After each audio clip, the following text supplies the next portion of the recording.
Okay, so I'm going to try to show you the difference between potential Sabe sit and deer bedding down for a night.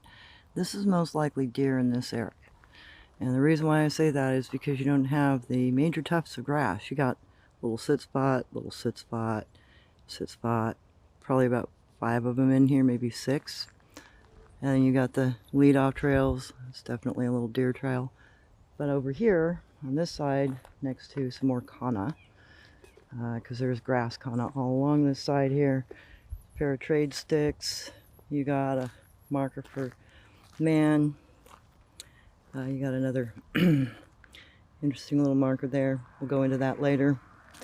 And then you have the trade sticks for my, or potentially break stick, but that looks more like my potentially.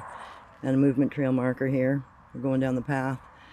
This sit spot though, see how it has these tufts? There's some flip over right here with a bit of a twist.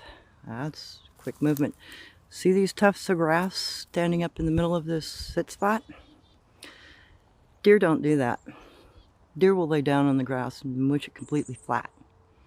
And it's also next to that potential marker over there. The reason why I say potential marker, because if it was deadfall, it'd be closer to the tree and not like it'd been broken and placed.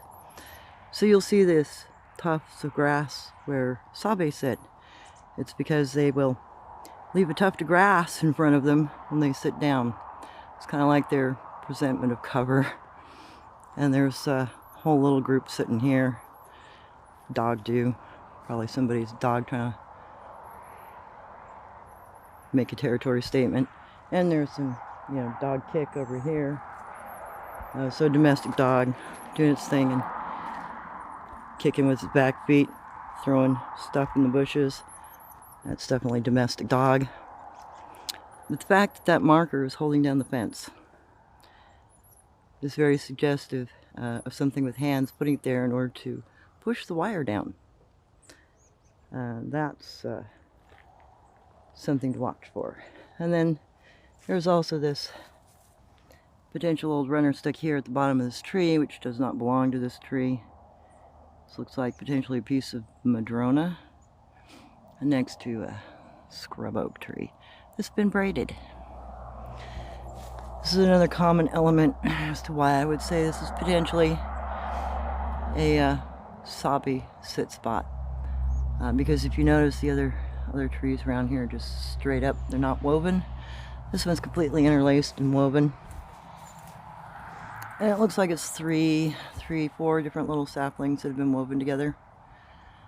So that to me is incredibly suggestive. This is a sit spot for Bigfoot Sabe people. Neat thing is you can only see it from the back side. You can't see the weaving from the front.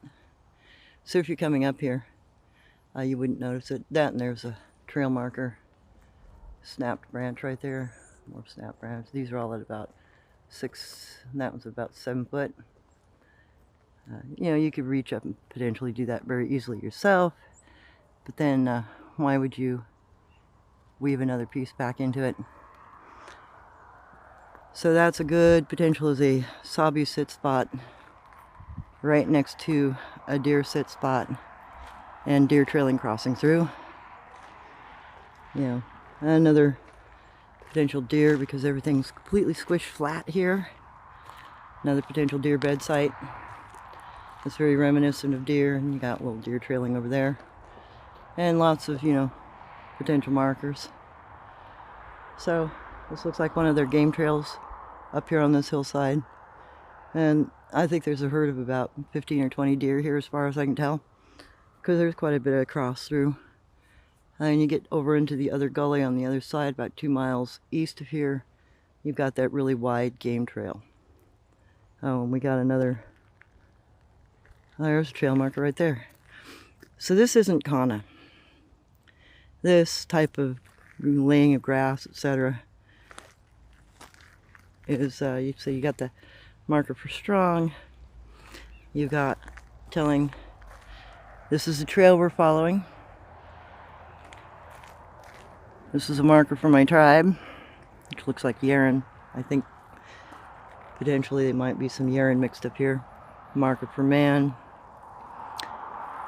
And then you got a couple more little markers over here. Looks like maybe some kid play, because there's, you know, this sort of stuff going on. This is potentially, because it's a replica, you've got the original trail marker, and you've got the replica of a trail marker here.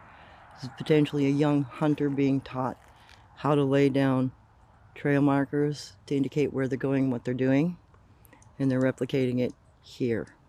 So the adult is making it here, the young hunter is making it there, proving that they can understand what's being said. And more little marker for human, another marker for strong. So potentially this is a hunting going on for trade.